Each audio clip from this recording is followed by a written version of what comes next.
Hi, I'm Bill Kristol. Welcome to Conversations. And I'm joined today by, as I have been before, by two excellent analysts of American politics, Spence Abraham, former senator from Michigan, Secretary of Energy, Michigan State Chairman, a longtime political veteran, and Jay Cost, contributing editor to the Weekly Standard, author of books and articles galore, political historian. So, the last conversation we had was at the very beginning of August. I think it was the Monday right after both conventions, if I'm not mistaken. And I remember thinking at the time this was a conversation which both of you gave Donald Trump a better chance of winning than was the conventional wisdom at the time. I don't know that any of us thought he would win, but I think you all both said it would likely be. You said, I remember, Spence, particularly, it would be a very close race, you thought. And I remember then a week or two later, Trump had the attack on the parents of Captain Khan, and I thought, oh my God, this conversation is going to be preserved, and we're going to look, ridiculous because, well, actually, you guys would look ridiculous. I'm just the moderator, and but actually, it was good. It was an insight to see that Trump had a real chance. So what did you see then, and what do you see looking at the returns, each of you, in terms of what surprised you, what didn't surprise you? Well, one of the things, obviously the presidency was the big race, but I thought one of the interesting kinds of changes in perspective that has come out of this is the following. No more than a couple of weeks before the election, I think most pundits were prepared to write off the Republican Party, to argue that it was potentially on a sort of course towards oblivion. A new party might have to emerge, things of this sort, that it wasn't a national party, that the Democrats were going to win the election and be seen as, the true strong party in America going into the balance of both this decade and beyond. Today you see, I think, exactly the opposite. I did a little statistical analysis, and outside of the states of California, New York, and Massachusetts, the Democratic Party won 121 congressional seats. And if you remove the seats that are majority-minority districts from that number, of the ones outside of the three states I mentioned, they only won 91 congressional seats in the rest of the country. That combined with controlling only 15 governorships, 15 state houses, and 13, I think, state senates, really changes their party has become very concentrated in a few places, and I think now they really have, looking forward, a whole different kind of challenge ahead of them. And I think the Republicans, on the other hand, now occupy tremendous strength and an opportunity to really wield that strength to shift direction in a number of major areas. Yeah, that's interesting. You agree, Jay, or did you see it coming? And how much of it is it real strength, or is this a one-off where Trump wins the Electoral College and loses the popular vote, wins 3 states by very narrow margins, you can't replicate it again, or anyway, it's a shrinking pool of the electorate?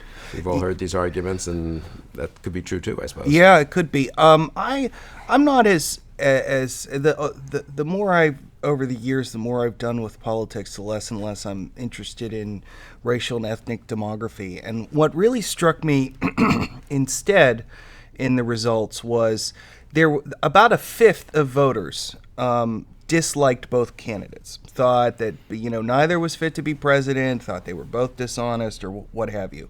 And they broke overwhelmingly to Donald Trump, which I think for me more than anything else was a surprise, because especially like you mentioned the Khan thing, I figured that Trump was continuing to do antics like that, and then the Access Hollywood tape. I really thought that these people were going to break to Hillary, the people who disliked both. But maybe it was the Comey thing. Maybe it was, a race to the bottom. The change candidate wins.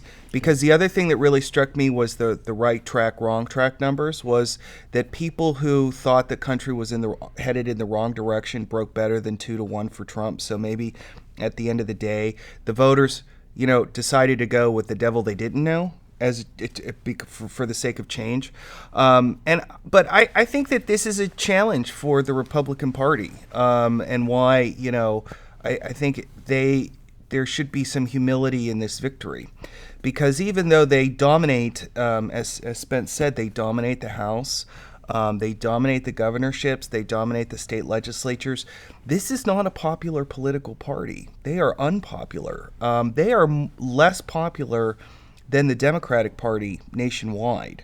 And I think that is going to be a challenge for them, for the party collectively, and also for Donald Trump, because he is not popular. He is not well liked among even his own voters. A lot of people had deep concerns about him and voted for him anyway. And so that, to me, is for the Republicans is a real challenge. Well, what do you think? Well, I don't think the Republican Party is that unpopular. I think the Democratic Party is unpopular, which is why they didn't win this election, why they haven't been winning elections closer to the voters. And I think the Democrats really have a lot of challenges. I think they found in this campaign that their strategy of running identity campaigns is not successful. I think they found that having elites and those who subscribe to political correctness try to dictate to the rest of the country, how they should feel, and in effect, criticize and condemn people who didn't feel the right way, has hurt them. I think, one of the most telling moments of the campaign, in terms of both revealing the inner Hillary Clinton and the attitude of the Democratic Party, was the reference to deplorables. Little noted at the end of the election, because there was focus on Comey's investigation and so on and so forth. But I think that in that one statement, Hillary Clinton spoke for many of the Democratic Party's leadership in enunciating how they feel about the voters they profess to stand with. And I think it is not lost on a large percentage of the electorate. So I know Jay makes this point about, the relative popularity of the parties. There's a historic, Democratic base out there, but I think that it's going to erode further so long as their national party conveys this image of disdain and contempt for the rank and file members. I agree with Spence's characterization of the Democratic Party. They're not popular by any stretch, and I would point out the real irony of this election, because it was 8 years ago during the Democratic Party primary that Obama won this huge opening on Super Tuesday, but then Hillary Clinton came charging back through the industrial Midwest and the border South, rallying the white working class, and rallying the voters who Obama had disdained as bitter clingers in places like West Virginia and Kentucky. And she turned it all around in Ohio, of all places, and then went and turned it around in Pennsylvania.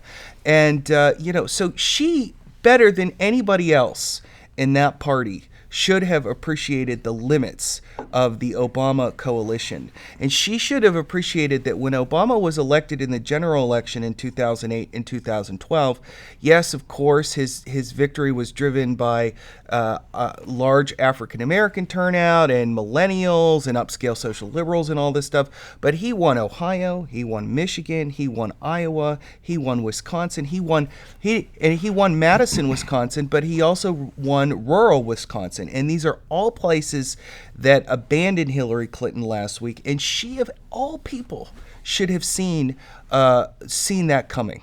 It is interesting why she didn't. I mean, Bill Clinton apparently tried hard to remind his wife's campaign that, whites vote, not just working class whites vote, and you're going to lose them probably, but it makes a big difference if you lose them 60-40 or 70-30 or 75-25, right? And it just didn't seem that Hillary Clinton had any strategy to reach out to them. Yeah, and you'll have this feeling that both in the mainstream media and in the Hillary Clinton campaign and at the Democratic National Headquarters, nobody talks to anybody that doesn't agree with them. Right.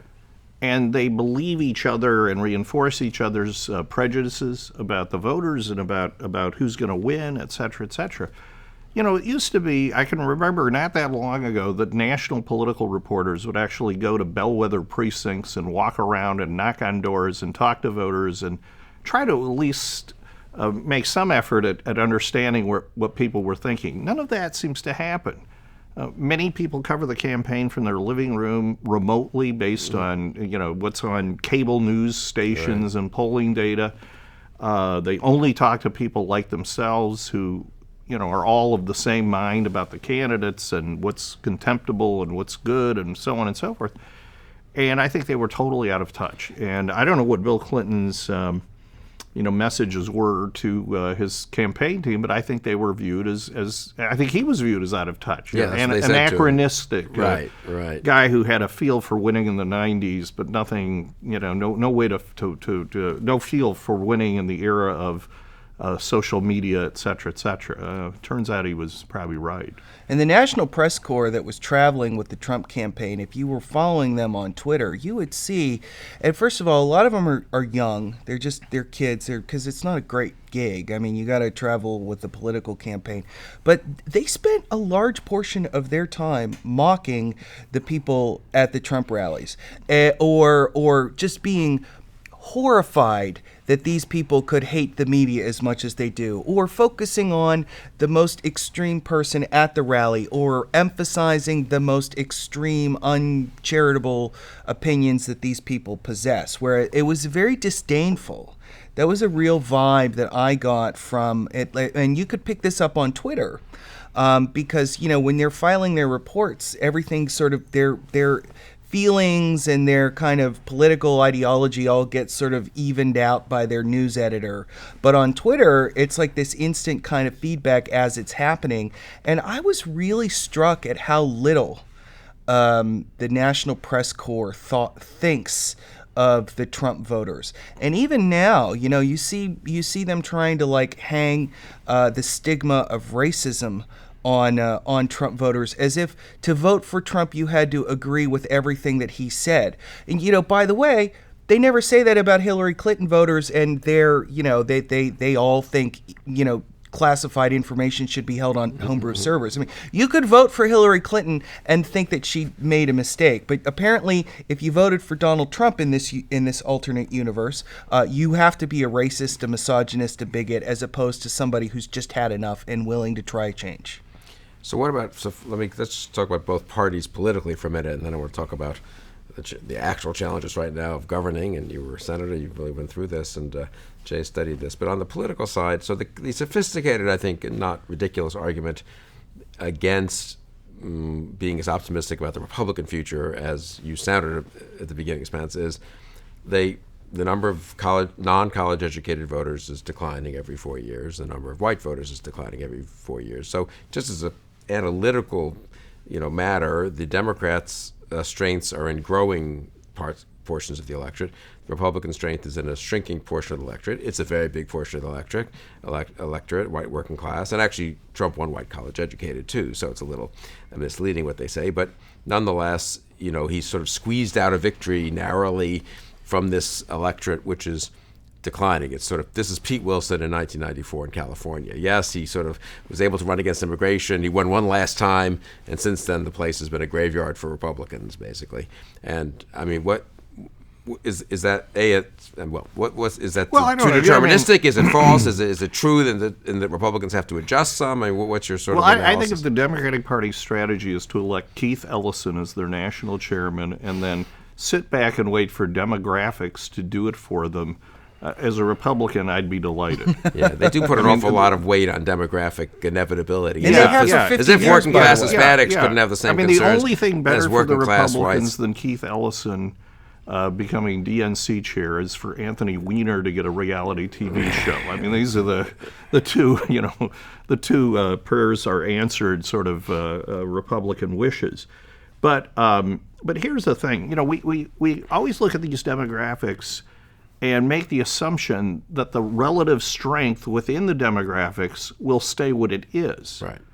But I think the Democratic Party right now is behaving in a way that is forcing ever larger numbers of white voters to vote Republican. So even if the white percentage of the electorate becomes smaller, the Democrats are driving more and more white voters into the Republican camp through the identity politics that I don't think is very effective for them. And I think they're driving even larger quantities of male white voters into the Republican ranks, and maybe irreversibly so. So it's hard to tell. I'm not prophesizing that will happen. I'm just saying I think you can look at which parts of the electorate are growing and shrinking and make these adjustments. But younger voters, as they begin to earn more money and pay more taxes don't stay the same political philosophy and the same party that they were the first time they voted. And the same happens for others as well. So I think that's up for grabs. But I do think the Republicans have a pretty strong position now. They're not concentrated in 3 or 4 states and have majorities in many states.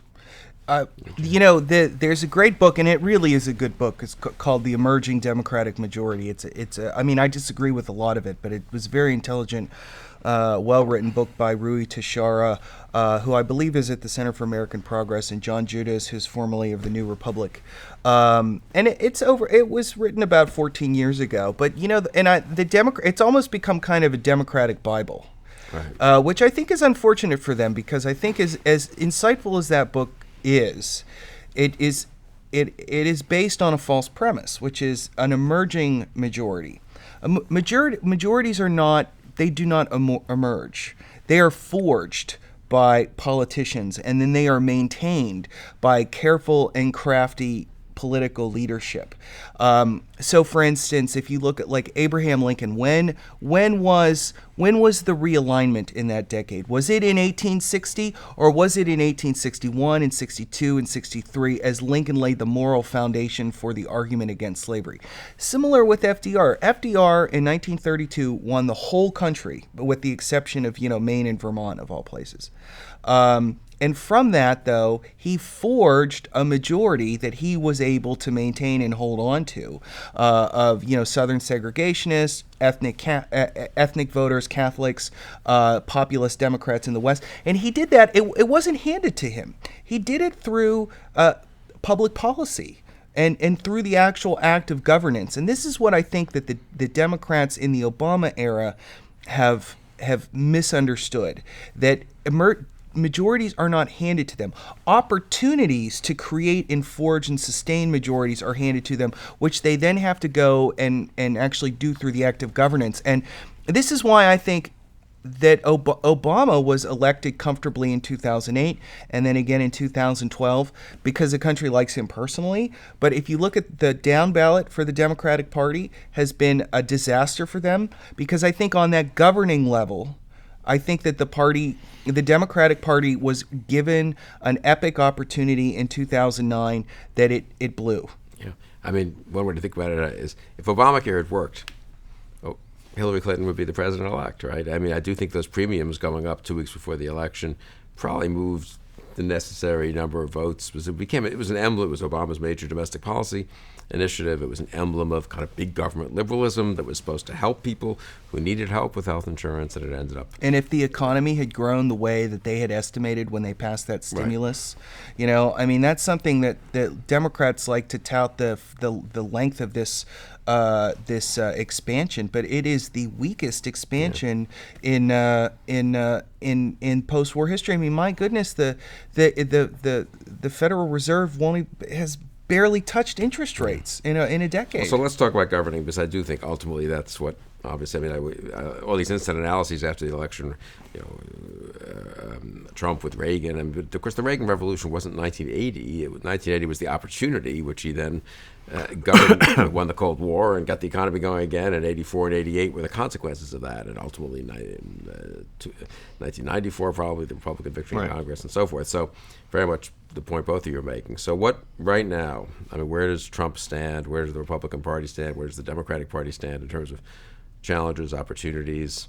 Spence, you've been there in the Senate when Clinton won re-election. You watched Bush win election for the first time, and you became a member of his cabinet. What would you be telling Donald Trump? Maybe you are telling him privately, but you can tell it publicly. tell it to the rest of us. Well, I think right now probably members of the Senate who don't know Donald Trump well are straining to figure out how to close that familiarity gap. I'm sure Senator Jeff Sessions, who's clearly his closest ally in the Senate, probably poised to be the Paul Laxalt of the Donald Trump presidency, has found himself being, if he stays in the Senate, being closely befriended in a way he hadn't previously been, because everybody's got a list of things they've been hoping they could get done, and are now going to try to figure out how they can reconcile that with the things Trump wants to get done.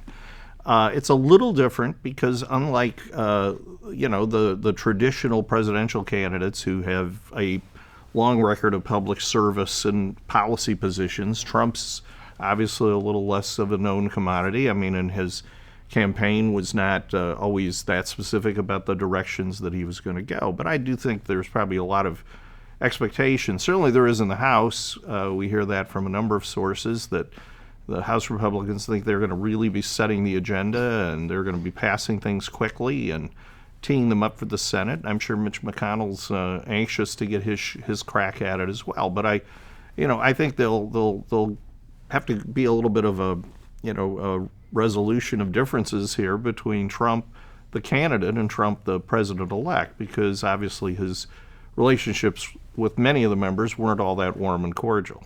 But who do you think who's in command? Do you agree with the notion that this is, for now at least, Trump's party? When you're a president-elect who wins the office from the opposing party and you hold the majorities in both houses, and you get some credit for doing so, which I think Trump will get some credit for, even if you can say, well, some of the senators ran ahead of Trump and all, but it still seems to me, given what people expected, doesn't Trump have a strong hand? Yes, he does. And, it's not the only time. I mean, in 2000, George W. Bush won the presidency like Trump with losing the popular vote and running behind a lot of his party's Senate candidates that were on the ballot that year, both in states he carried and ones he didn't. So, yeah, Trump does have right now that momentum in his corner. And, people tend to underestimate as you form a cabinet, as you begin your transition period and so on, all of these members who may have at one point or another had a ill word to say about Trump, et cetera, will now be anxious to be working with him to have their various political allies selected for appointments or for the judiciary, et cetera. So I think yes, he's going to, if he takes advantage of it, have his moment here. Any particular thing he should do very early first? How do you build the capital? I think that's very important to win some victories. Well, I think he's got. Yeah, I mean, there's a lot of things. I think he needs to take bold action. I think he needs to hit the ground running. I think he has to work now to not be defined by the media because that's already kind of begun and he needs to, I think, generate, and hopefully Reince Priebus and some of the Republican Party leaders can now all get together on the same page and perhaps go to some of the billionaires who supported other candidates and give them a chance for atonement here by helping to put a positive support campaign behind Trump's initiatives and his actions.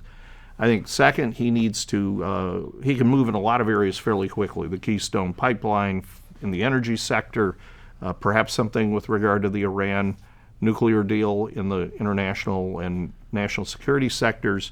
I personally think he should move in the same period he's announcing his cabinet to announce his recommendation for the Supreme Court and get that Supreme Court nomination so a nomination out there that early. He wouldn't, of course, formally submit till January 20th. Obviously, he's only president-elect.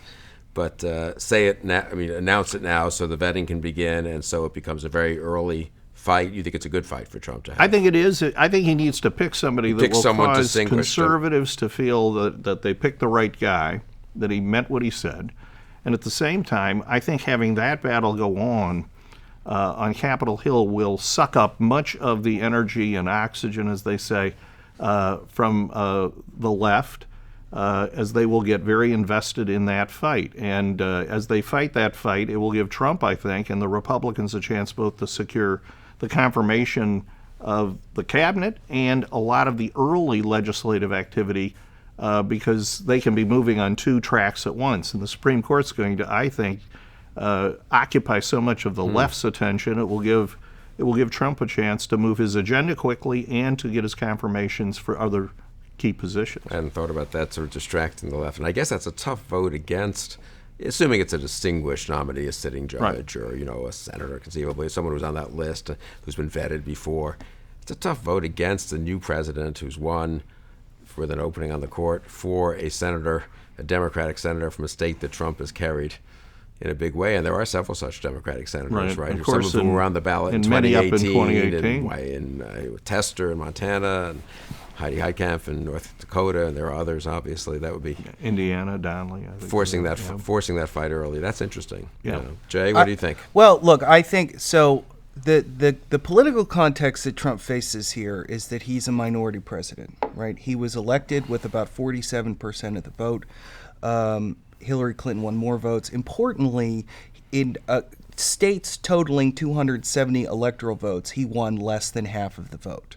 So that creates a political problem for him. It's not one that it admits of solutions, but it has to be recognized for what it is. And so I think that there are two examples through history that really stand out from presidents who were elected in similar circumstances. First was Benjamin Harrison in 1888. Harrison lost the popular vote to Grover Cleveland, but had won the state of New York and so was a minority president. And Harrison and the Republican majority, because this was also the first time the Republicans had complete control of government for over a decade. So they used this as an opportunity to pass everything that was on their bucket list, so to speak, regardless of whether it was popular or not. So for instance, a couple years prior, President Grover Cleveland had been calling for tariff reform, which was well overdue. The Republicans managed to stop that and then turned around and passed a McKinley tariff, which increased rates further. Now, Harrison lost in 1892 to Grover Cleveland. So that's the first path. The second path, though, is George W. Bush in 2000 was faced with a similar situation in that he won about 47% of the vote and didn't win a majority in many states. And George W. Bush, I think, was very smart in recognizing that the vote that so Gore got 47.5, he got 47, so it was really a race to sort of, he had to grow his coalition, so he had to figure out how to do that. And if you look at his domestic policy, particularly before 9/11, his domestic policy was targeted to grow his political coalition. He did the Medicare prescription drugs. He did That was later. but that was part of his. That was on his agenda. He was interested in doing that. He did No Child Left No Behind. Child Left Behind. He And did a tax cut. faith-based initiatives, a tax cut, across the board tax cut, and importantly, on a lot of these issue items, he was able to rope in Democrats. Not obviously not a very large number of Democrats, but did get Democratic senators to vote for his agenda. Now, does that mean that Trump has to work across the aisle? No, not necessarily. What Trump, I think, needs to do is not necessarily follow George W. Bush's strategy, but to recognize that he has to formulate his own strategy, and he has to recognize that he does not have a majority coalition. That there is a really good chance that the Democrats can poach. They don't have to swing very many voters, like 100,000 votes across the entire country, But Trump has the advantage now that he is the president. He can work to build that coalition, and I think that should be his political priority. I would say that's not the people I've talked to. They're not quite thinking that way. I think they think victory is victory. If you can pass stuff that works out well, you can get some Democratic votes too. But I think they'll go for a quick reconciliation, do the big tax reform, which some Democrats might vote for, but if they stick on reconciliation with the repeal of Obamacare, I suppose the Democrats won't vote for it. I don't know. They can put the Democrats in a tough position. That's what the Republicans did in 1889. That's exactly what they did.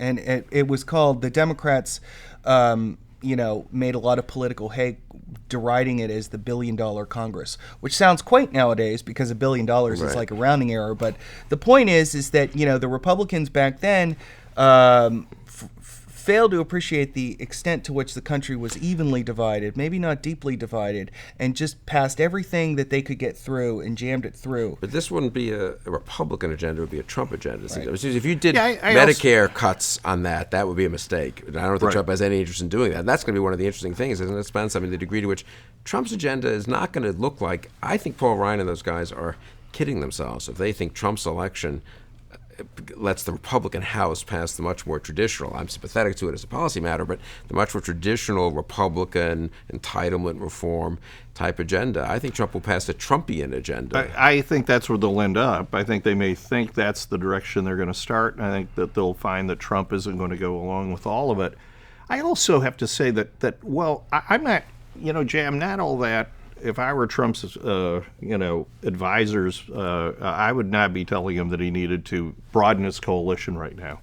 He's gone from a coalition of a very small number of Americans to winning the presidency. And the one thing that he has going for him is that even among Democrats who didn't vote for him is a tremendous anti-Washington sentiment. And that's where I think he builds his coalition, by taking action that shows that Washington isn't going to run the way people, have seen it run, that it's going to be different. And I think he's got to do what he thinks. I mean, what he's talked about. He's got to deliver on some of these things. He doesn't have to deliver on all of it, but he's got to show that he was sincere. And I think he's going to find a lot of people who will join him in that effort. And I think failure to do that and waiting too long to move will put him in greater jeopardy than taking action soon. And he has 4 years. He may hurt some Republicans who run in 2 years who might have had a chance to win Senate seats if Hillary Clinton had been elected president. But theoretically, at least, 4 years gives him a lot of time to get the economy strengthened, to get some of these key matters we've talked about passed, and I think people will reward him for that. I mean, it seems to me he can do Obamacare repeal and buy a couple of years for transition and grandfathering, and so he doesn't have to resolve all the issues of replace. I mean, I was running in my head. I was not a Trump supporter, so I was running in my head through all the things he can get passed rather easily, either on a party vote, because the whole party is for repealing Obamacare, or on a bipartisan vote, infrastructure. What if he comes up with an ethics package? No one can, lobby. I mean, a much stricter version of even what exists now. I mean, they could just, year 5, you can't, after you're a senator, you're barred forever from lobbying the Senate. If you work in the administrative branch, you can't do this. I mean, that would be a tough thing for Democrats to say no to. To say no to. You can imagine him the judicial appointments, especially if he's careful not to, to pick people who've been maybe confirmed before and stuff. There are a lot of ways he could create tough vote. And I think you're right. Don't you think the momentum early could be pretty impressive? I mean, that seems like that's important to win. That's the one thing I learned when I was in the White House. I mean, you want to win early votes when you're elected or reelected. And he also has I think within his power to reverse a lot of the executive orders. That's true. That were signed by Obama, many of them considered dubious acts of presidential authority. And I think undoing these kinds of things, for instance, in some of the areas that relate to immigration, it will take some of the pressure off the kind of broader immigration agenda that he talked about various times, so that doesn't have to happen as soon. It gives him time to figure out where there really can be action in that area. So I think he needs to. Those are the things people are going to want to see: an action taken early and direct, and very definitively. And then we'll, at that point, we'll, he'll be under attack. But he's going to be under attack no matter what. What are the must-do areas he needs to do something in or begin doing something in with the prospect of doing more in? I guess our trade. He needs to start renegotiating stuff at least, and maybe do something unilaterally on, China and currency or whatever. Immigration, I suppose. He needs to at least do some things while saying that other things can wait and will require working with Congress. What are the other sort of signature? Obamacare, repeal and replace. Yeah. Right. And I think a pro-growth tax and regulatory measures, right? I mean, if he could get those 4 tracks going at once, that'd be a pretty strong first quarter or 2 of his presidency, I guess. I don't know that he has to worry about. I mean, then a lot of other things will happen. But I think to get back to something that you mentioned earlier about, the Trump, this is going to be an interesting dynamic to see Trump in this Republican Congress, because I think there are 2 things that really stand out to me. The first is that this is a Congress, a Republican majority, that is chock full of really sterling members. People, smart people, really smart, obviously Paul Ryan, but people like Jeb Hensarling, Marco Rubio, Tom Cotton, Rand Paul, Ted Cruz. I mean, in both chambers, you have up and down the line, you have a lot of really talented policymakers and very talented politicians. And I think that and a lot of them, I think, are going to be interested in reasserting Congress's role as the first branch, as the Article 1 branch. I think that that's an implied premise of Ryan's sort of agenda, right? So that's the first thing that's really interesting and related to But do you think the that's fact that plausible? What I think is interesting is that Trump is not from this world. Trump is not on. He doesn't come from these people. Right. He doesn't come from the same places that these people come from. He is from a different place. So I'm not sure how that's going to work itself out in practice. But I think that the top line stuff right off the bat, those big four things we talked about, I think there's going to be agreement on that. And especially, I think the House Republicans will have the advantage because they already have all these ideas sort of laid out. So here, Mr. President, you can take these. I don't agree with that. I just think maybe I'm wrong. I mean, look, I would personally prefer that. I mean, I'm closer to them on most of these issues. I just think the dynamic of a newly elected president, I think he's just going to say, I want this, this, and this, and not that, that, and that.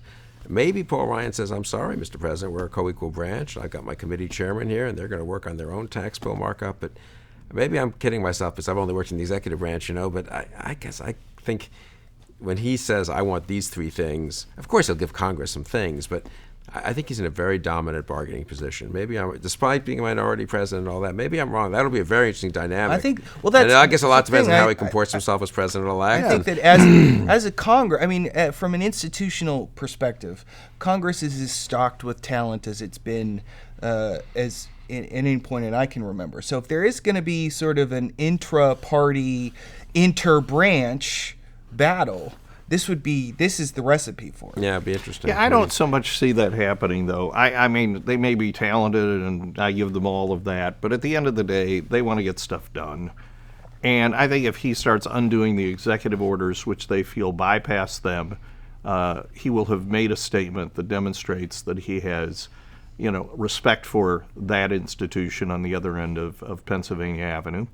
And no president that I'm aware of came to office with his own party in control, and then sat back and was forced to take a subordinate role to the Congress's agenda setting. I mean, maybe it won't be all set at 1600 Pennsylvania Avenue, but it's not going to be all set in the other end, and they'll have to work this out. He is a different type of political figure.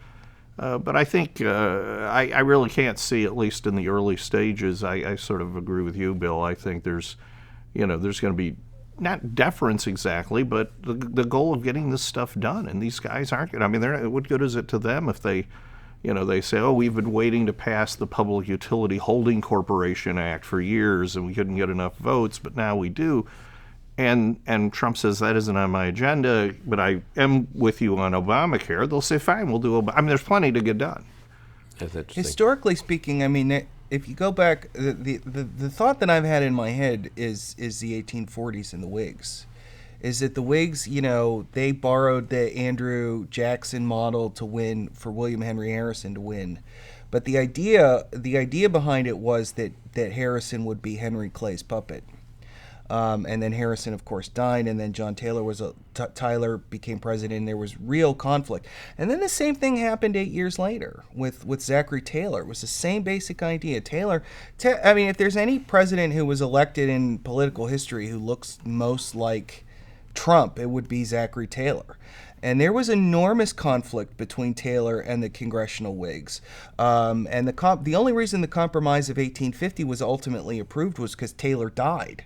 Taylor was set to veto it, and then Taylor died, and Millard Fillmore, who was, if there's a historical parallel to Millard Fillmore, it would probably be Mike Pence. So this is not, and one of the similarities between the two periods is how stocked the congressional Whigs were. I mean, you had Henry Clay and you had Daniel Webster in the same chamber at the same time. Yeah, but it's so much stronger a president. It seems to me. I don't know. Yeah, Well, you know, remember though, think at the you same can- time though, this was coming in the wake of Andrew Jackson's presidency, which was a very powerful presidency. It was really, the first example of the imperial presidency, and Clay, overly clever as he always was, they thought that they had a workaround around it. I'm not making any predictions.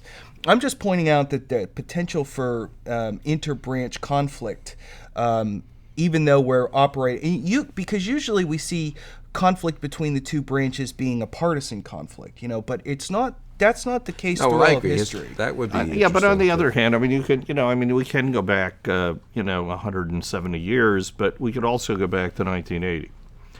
And we could say that there's a lot of commonality between the way Donald Trump emerged to become president and the way Ronald Reagan did. And we can say that, Ronald Reagan came to Washington, and how many people on Capitol Hill thought they would get the better of this guy who didn't have a lot of background in Washington, was viewed in many quarters here in Washington as sort of naive, sort of simplistic in his thinking, et cetera, et cetera. And we'll show him, we'll take care of him, because we're more expert than he is. And at the end of the day, the people, tend to not be as enamored with individual members of Congress, the House and Senate, as they are with the president. And for whatever reason, Ronald Reagan managed to have the upper hand for the most part, and certainly during the initial 2 years of his presidency. So it could go that way too. I mean, I don't think any of us know enough about how Donald Trump will stack his administration, stock his administration. We don't know, whether he'll feel that he's now been elected and can work with Congress and not risk being seen as having become part of the problem. But that's assuming he addresses some of those things the right way. I think he can have a pretty strong hand here for a while. Thinking about the discussion so far, I have a question now to ask both of you that I think I hope will be interesting. I'd really like to get your thoughts on it. I'm struck just thinking about our own discussion here. This is a week after the election. I've already been on, you've all been on to a couple of panels at least, and read so much more about the discussion. And most analyses and discussions have been focused on voting groups or demography. We talked about that a little before, or the economy, what effect would renegotiating trade deals have.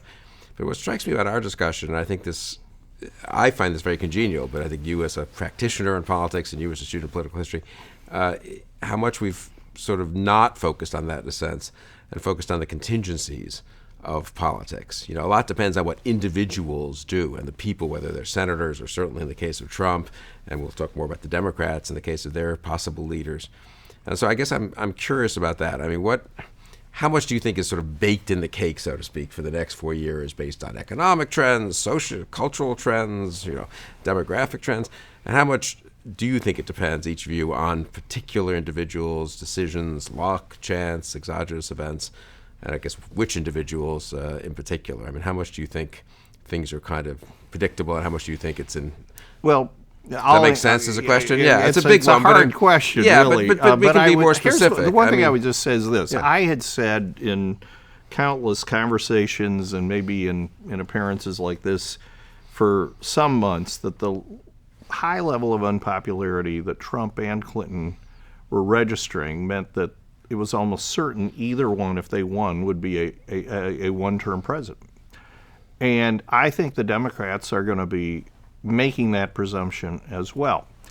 And that may well be the case. The question, I think, so I don't think if something's baked in the cake, it's that a very unpopular person who gets elected just because the other person's equivalently unpopular, stands a very rough road getting reelected. With a minority of the popular vote and with a lot of real challenges out there, you could even compound your points and make it even stronger. And in the case of Trump, obviously, with a lack of experience in Washington that could make it difficult to accomplish some of the things he wants, not because he doesn't try, but because he doesn't have the right toolkit to get started with. Again, maybe he'll just do fine. But But he's under, he's going to be under, I think, a lot of pressure to try to address that. I mean, Jay talked about him being a minority president. It's not just that he's a minority president, he's also a minority president with a very high unfavorable rating.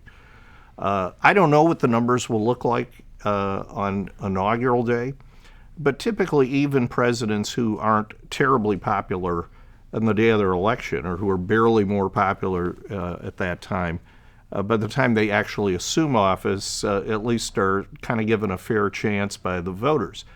I think it's not unlikely that Trump won't find himself with his unfavorable rating above water at that point. And I think the media's characterizations of him already and some of his initial actions suggest that he's not only not going to have a honeymoon, he's going to be under the gun. The opposite of a honeymoon. Yeah, the opposite of a honeymoon. So that's going to make. I don't think. I think the thing that's, if there's something baked in the cake, it's that a president is going to take office with a very high negative rating and have a real challenge to turn some of that around. I think he can do it because he also has the fact that, people's expectations of what he can do are pretty low. And I think if he demonstrates capacity and fitness, he can make some headway. But obviously, that's gonna be the challenge he faces. It seems to me, Jay, your kind of political science, if I can characterize it, tends not to be deterministic, I think, and that you respect the role of institutions and history and all that. And do you agree with my sense that let's put it this way, the spectrum of outcomes of the next 4 years, let's say, is unbelievably large? I mean, I guess it always is to some degree, but often you can kind of predict, right, given the nature of the world and the nature of the parties, maybe where things might be 2 or 4 or 8 years from now. Whereas here, it just seems to me you could have, Trump triumphant, you could have Trump collapsing in, total fiasco in his first term. You could have the Republican Party still, despite Trump's victory, splitting and we're in real civil war. You could have the Democratic Party in civil war. You could have 3 parties conceivably. Am I wrong about this? No, I mean, is this an unusual moment in that way? Or do people always think that? And then, of course, really history works out in a much more predictable way. Well, look, if we're just going to go off of the historical trend, the historical trend is that for over 100 years, when a party enters the White House after having been a minority party, it almost always is reelected.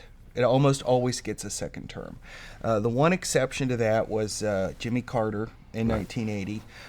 So that Trump has that going for him. But on the other hand, Trump is also inheriting an economy that is getting a growth cycle that's a little long in the tooth now, and hasn't really generated a lot of wealth for middle America. So when the economy turns, who knows what's going to happen? So I think those sort of forces, maybe they cancel each other out. But I think the real uncertainty here is Trump himself.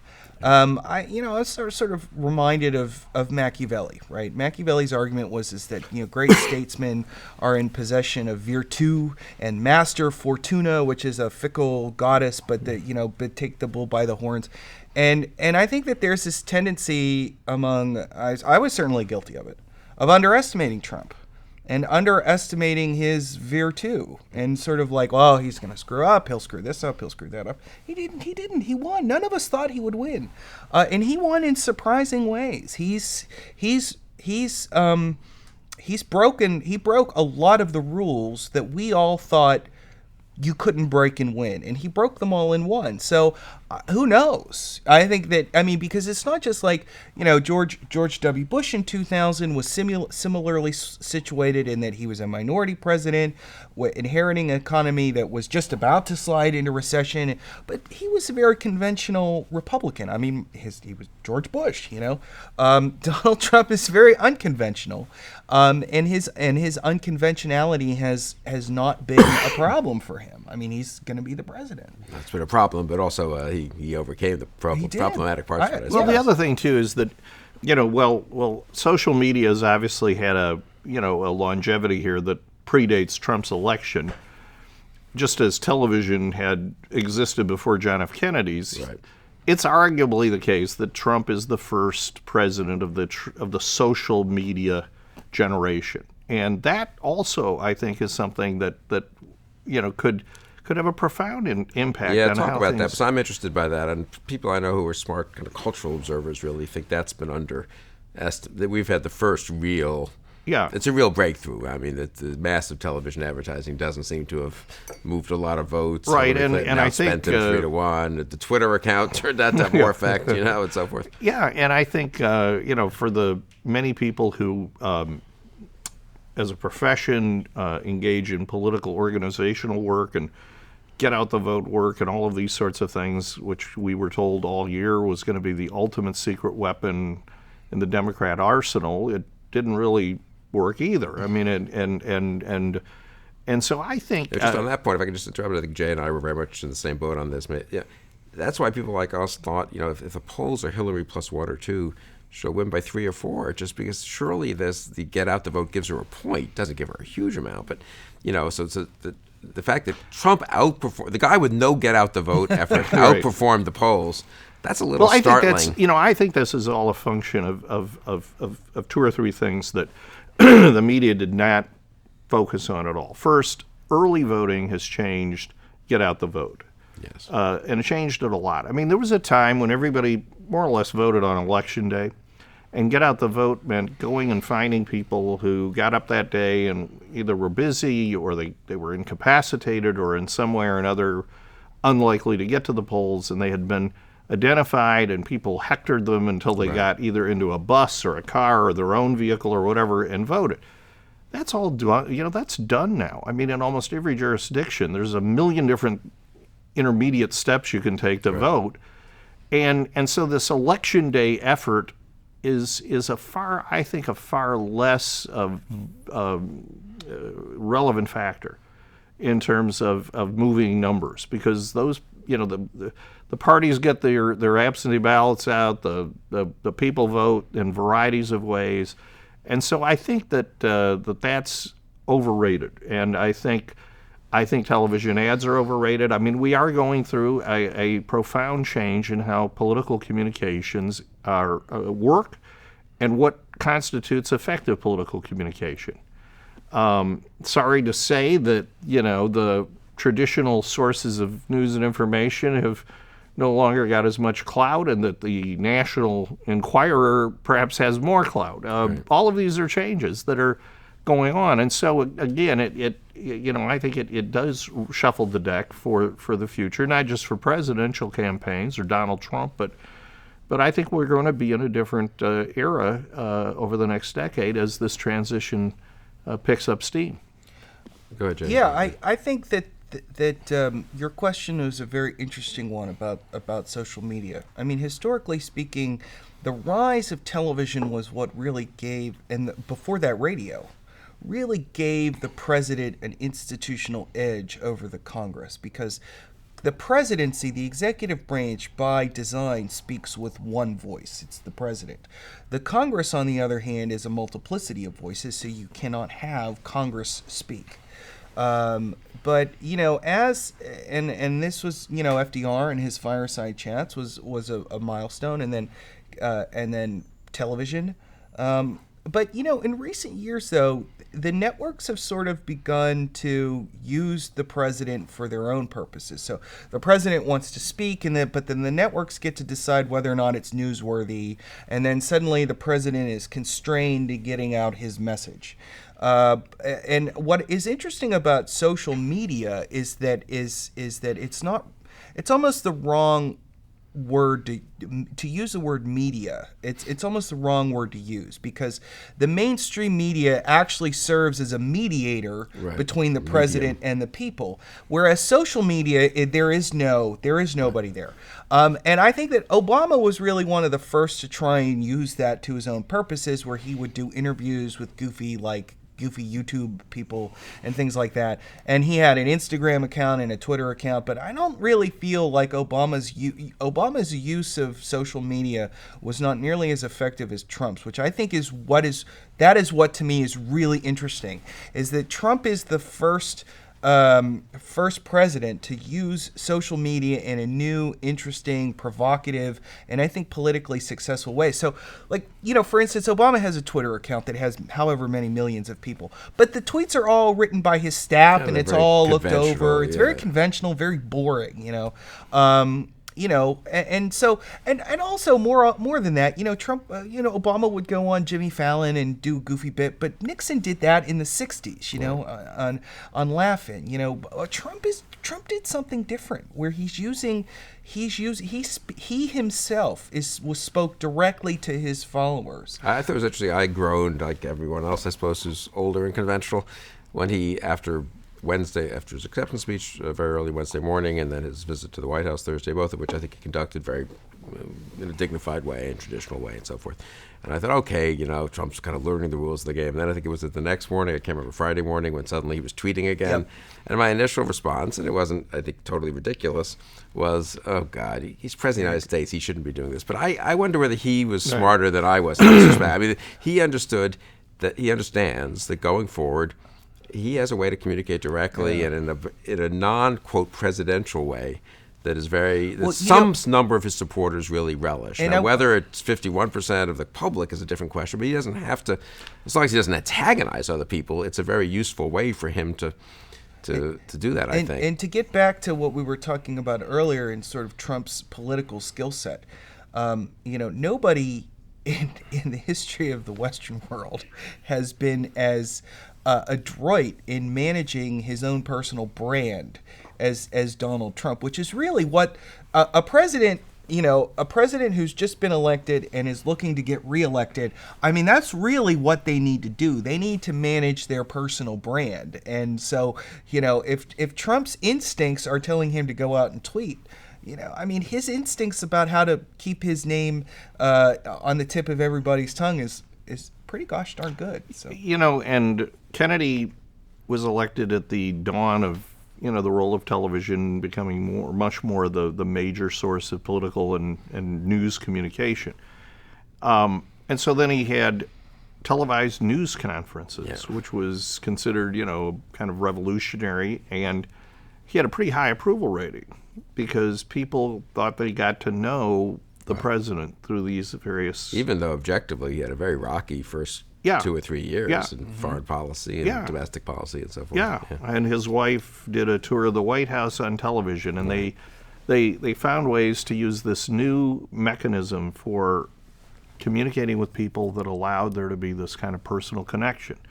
And now we've entered into an era in which there's a new way to establish a personal connection, and Trump may be the first, and there'll be probably people who come along that are more effective at it, or they'll develop better ways to do it. But at the moment, at least, it could well be the difference between voters feeling that they're, remote from the White House in Washington and feeling connected, and that they have an advocate there. And there definitely are members of Congress who have utilized Facebook and their Twitter accounts to strongly reinforce their popularity in districts that people didn't expect them to hold, but because they had this personal connection with the electorate, they've been doing it, and I think we shouldn't doubt it. Yeah, it's interesting. Trump could do the same. I mean, results probably matter ultimately the most, but you can buy yourself time, at least in goodwill, I suppose. I mean, that does raise another question, which is one reason I have the instinct that, again, we're in such uncharted waters that we're underestimating. People in Washington are underestimating the kinds of changes that are about to come. Is that what has even our discussion here has been a little bit, well, Trump, that was a kind of a weird guy to run, and he won in an unusual way. And then, one assumes we get back to the same kinds of people running in 2018 and the same rules of the game in 2020. But really, is that correct? I mean, why won't there be other Trump? I mean, is Trump that unique? I mean, he is an unusual guy and talented in some ways and had a huge brand already and a celebrity.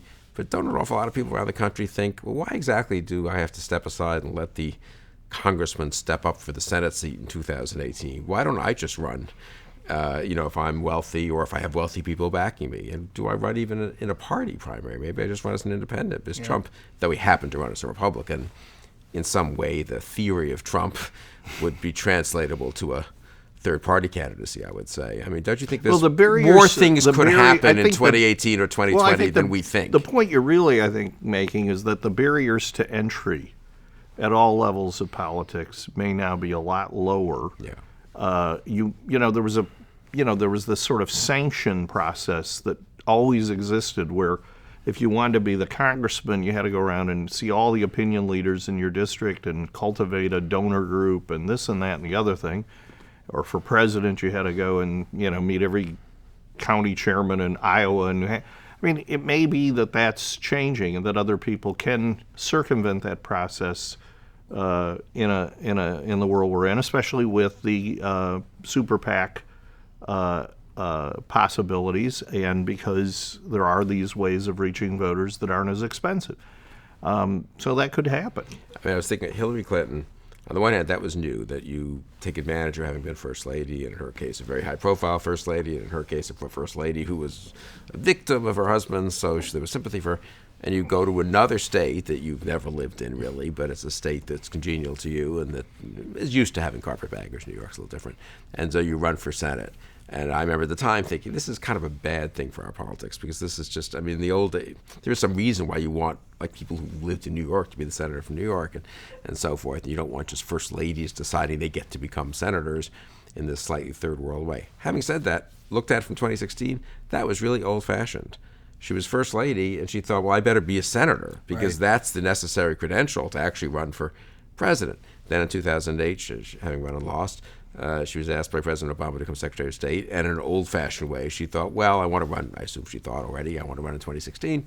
So having been Secretary of State for 4 years will be an excellent additional credential. And, of course, it almost got her there. One shouldn't minimize that. But I mean, if Michelle Obama wants to run in 2020, just to sort of pick something out of just out of the air, does she even have to run for the Senate? I mean, Dick Durbin hopes that's yes. that Otherwise, she'll knock him off in Illinois in 2018. Yeah, I think. Or does she? Do people or do others? We were talking about this in our office this morning. I mean, why exactly doesn't Oprah or someone look at this and think, well, the key is to be very famous, pretty well liked, at least by your own party, though Trump had actually high negatives, but she, I'm sure, has much higher positives.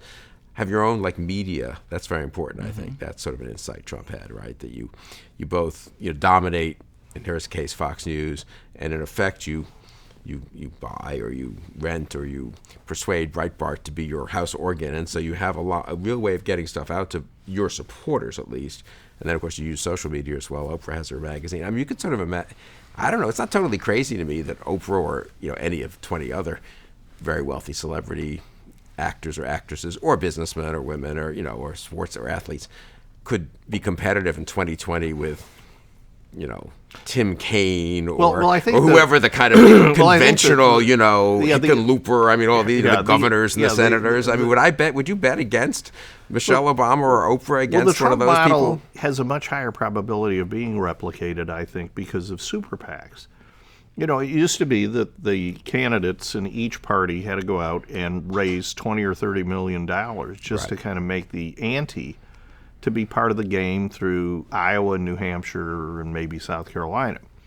And getting $20 million in $2,000 per head donations meant 10,000 people had to be on your team. And to get to that point required a far broader base of initial support. Now, with the super PAC situation, you can convince 5 prosperous Americans who've been dying all their life to be on the innermost circle of a presidential campaign and subsequent presidency to put you into the $20 million club right off the bat. And so that's why I think in no small measure the Republican field was so large this year, because there were a lot of people who could find 5 or 8 or 10 or whatever cohorts to convince they could be the decision makers, and they could be the president's kitchen cabinet. I think you'll see more of that, and in a setting with a lot of traditional candidates, governors, senators, whatever, cabinet members, a well-known celebrity like Trump can emerge because these others kind of look the same. Yeah. And my colleague, like you talked to the secretary, but my colleague Jonathan Lassman also made a very good observation. We're having this kind of similar conversation in the office this morning. And he said, well, also, why did wealthy businessmen and women, tend not to run. They did run sometimes, of course, for Senate and governor and even president, but tend to shy away often in the past. They've had sort of complicated personal lives, a lot of these Hollywood types, right? Right. And that would be a disqualification, allegedly, if someone looked into that too closely. What's the lesson of Trump on that? Not really. And B, you have to do things like release your tax returns, and suddenly people find out things you kind of prefer to keep quiet. Guess what? Do future candidates have to release their tax returns now? We just elected someone president who didn't, So I do wonder if you're, I'm making these names up, if you're George Clooney or Kanye West or Eddie, or if a business, Steyer, the fellow who funds all the environment, why does he keep on funding candidates who are environmentalists? Why doesn't he just run himself, Right. He probably knows more about it than most of these politicians he's funding. Well, Trump Tom had an Steyer. insight, that's where I do wonder. Yeah. This is sort of a barriers to entry, footnote to the barriers to entry. Yeah. So you don't have to release your tax returns. You don't have to be embarrassed anymore about personal, issues in your peccadillos.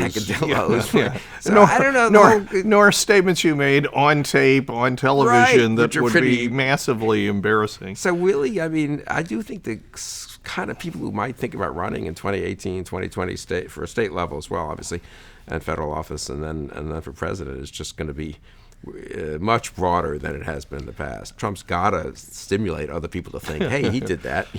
Well, this is the John F. Kennedy effect too. Is that when Kennedy ran in 1960? Eleanor Roosevelt walked out of the convention in Los Angeles because she thought, who's this backbencher jumping the line? It's Adelaide's turn. Right. It belongs to Adelaide. Right. Kennedy should have been behind LBJ and Adlai Stevenson, and even arguably Symington. And Humphrey. There was a whole list, and Kennedy had a personal touch that he was able to take onto the trail, and isn't that exactly what? And the money. That was not trivial. And isn't that Jimmy Carter followed the same path in '76, right. and Bill Clinton followed the same path in '92. And this is why this gets back to a previous comment you made that I do political science, but I'm skeptical of the science. Is because the president is a trailblazer. The president can create new paths of political success that didn't exist before. That they're almost like explorers going out, and they come back and say, "Oh, I found a passage," and they have enormous downstream effects, not just on politics and sort of this idea of a hierarchy of political experience that's required, because. That's the other thing is that did Obama not also follow the same John F. Kennedy model, where it's this people who had a direct contact with the voters but didn't really have the biography? This is not to say that Trump followed it. It's just to say that Kennedy revolutionized it, and I totally agree that Trump could very well revolutionize it as well. Or if he fails, I guess there could be a reaction. Well, and the parties will nominate the most experienced, safest choices. Yeah. Well, we'll see. But I do think in the hard world to unwind that. I just think the money situation has changed, and that is, I think, the very significant part of it, because there really is. You no longer have to get thousands of people to back you to be able to sustain a campaign,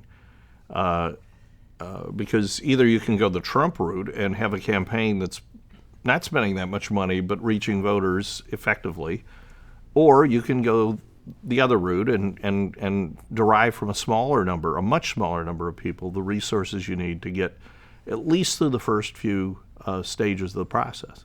And Sanders, what he did, it's sort of built on the Howard Dean example, but you can be an insurgent and raise hundreds of millions of dollars, and he is not personally a young, charismatic fellow. So, it does, again, make you think if you're sitting out there and you've been derided as this fringe guy who's, to the left or right of his party, and you could never have a chance. Really? That was what Bernie Sanders was at the beginning of 2015, and the guy got 45% of the vote. 14 million votes or something, and is now a power probably in the Senate, I guess, in their party, in the Democratic Party. So I think as people, and again, it depends how Trump performs, but I think your point's well made. And I think there's got to be plenty of individuals now who are going to say, well, if Donald Trump could go from where he was to the presidency, I can certainly go to the State House. Right. I can certainly go to the Senate. And I think your point earlier that, nobody's going to feel that deferential to some 18-year congressman when they could just sort of jump into the ring and compete right from day one.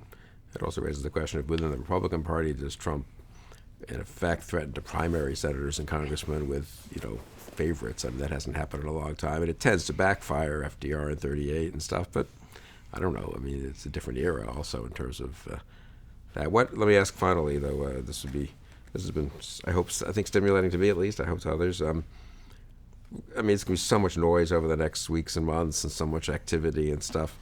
I mean, any one, two, three things you would watch, just kind of, to step back and say, okay, where are we politically? Is Trump succeeding or not? Is the party balance shifting or not? Or some, is there any? I mean, what would you be sort of looking for? I mean, do you think he needs to be stronger on January 20th than he is today in terms of approval, disapproval? Do you think he? I don't think it's likely he will be. Okay.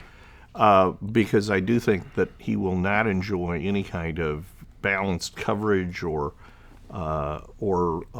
truce with the Democrats or even with some of the Republicans.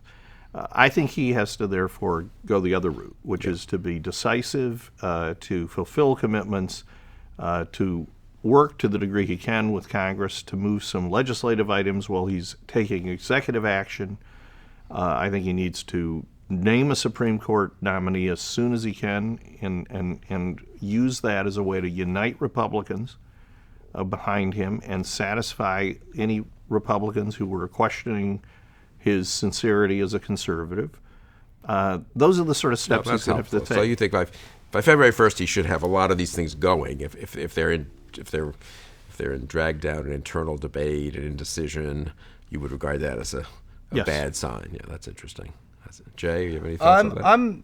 I'm not quite that far along yet. My sort of thinking. I want to see which stage of no, grief are you in? I can't remember those five. Is it 7 stages? 5 stages? Denial, anger. I like negotiation. Negotiation. The election really wasn't decided. I'm more in denial and anger, but that's okay. Right? What I want to see is, I mean, obviously Trump I'm really interested to see how he chooses to staff the government and also the West Wing. So any president in Trump's position is going to want loyalists with him, people who were with him before everybody else was. Okay, so that goes without saying. But Trump, as an insurgent who did not have the hearts and minds of the Republican establishment or whatever you want to call it, has, I think, a talent problem among his loyalists. Like he's not going to be like George W. Bush, right? Where George W. Bush had the entire Republican infrastructure had been loyal to him from day one. So I think what I'm looking for Trump to do is to balance, make sure he's got loyalists in the government, but also make sure that he is bringing people into the government who are qualified and intelligent and ready to actually take care of the daily drudgery of actually governing the country and making sure the laws are faithfully executed. And so, like, for instance, so as of now, the only official appointment we've gotten is Reince Priebus. And I think that as chief of staff, I think that was a very good pick from that perspective. As Priebus was a guy who had been, studiously neutral during the primaries, and whereas never Trumpers such as you and I were sort of arguing that he needs to throw in against Trump, he didn't do that. So I can appreciate Trump trusts him, but Priebus is also a guy who knows how the city of Washington works and has good contacts, but coming as he does from Wisconsin, will have his door, Paul Ryan's doors always open to him. I want to see more people like that. And also maybe stepping out of Trump's traditional comfort zone and bringing in people who weren't maybe with Trump from the beginning, but are invested in his success now. And who bring a knowledge base and experiential base to help actually run the country. Spence, you were cabinet secretary. I mean, what about that? Well, I think Jay's making a good point. I think we have the two models of Carter and Reagan. Carter chose to bring all of these Georgia political figures, the Burt Lances and others to Washington, the Hamilton Jordan, and so on, to be his inner circle. Not that they weren't capable people, but he went for the loyalty test first and foremost. And Reagan as everybody remembers, shocked many of his closest supporters when Jim Baker was named chief of staff. Right. But at the same time, he had Ed Meese, and he had Lynn Nafziger, and he had Jim Watt, and he had others who clearly demonstrated that he was not going native, if you would, across the board. He was going to go for talent, but maintain his philosophical moorings. And that's, that was a pretty effective model, and Carter's model wasn't all that effective. So we'll see. I mean, obviously Trump will be somewhere else. I mean, there's not, only two choices here, but I think if he's looking at the history of successful presidencies, he's got to look at Reagan's and say, that Reagan did a nice balance between loyalists and people that were professionals at running the country. If you look at the last three chief of staff picks, the first one, so Clinton picked Mac McClarty, George W. Bush picked Andy Card, and Barack Obama picked Rahm Emanuel. I think all three of those are really indicative of how the first half of the first term went for those three and the relationship that the president had toward Congress and the public. And so I think that those of us who were never Trump and who are worried, I think that when I heard that he had picked Priebus, it just doesn't clear how powerful Priebus would be, though, compared to Steve Bannon, who's going to be his counselor. Steve Bannon's going to be Karl Rove. I'm trying to be optimistic, Bill. No, but I'd say that. So I'm not even being optimistic, pessimistic. I think the key. I sort of agree with what you both said, but I think there are two or three appointments that are really important, though. Attorney General. Right.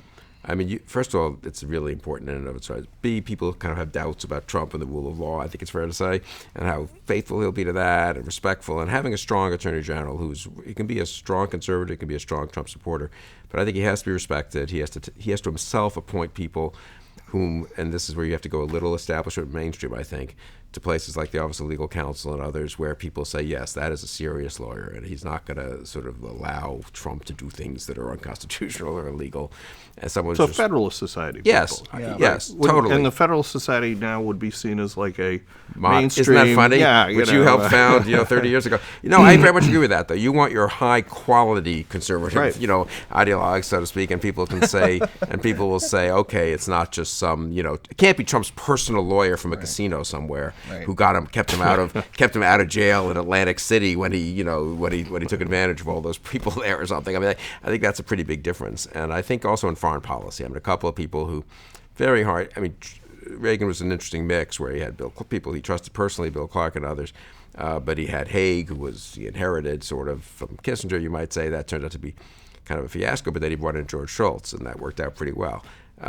So I think in those areas, if Trump errs a little bit on the side of establishment types, he'll have a ton of loyalists, obviously. But I do think it matters also just in governing, as you know, Spence, you've been there. I mean, if you want to undo all these executive orders, you have to know contrary to the kind of way people talk about it, you can't actually just run a line through it. These are executive orders. Right. They have to be unwound. You have to have notice and comment. This is where your smart Federalist Society lawyers who've worked in government a little bit before at a lower level can come in and say, okay, we're going to make sure this is done right. So otherwise, you're going to get a legal challenge, and it'll go to a judge, and it'll be an Obama appointee, and suddenly your prize immigration executive order reversing Obama's executive orders is thrown out, and you're back to having this. You know what I mean? It could really be.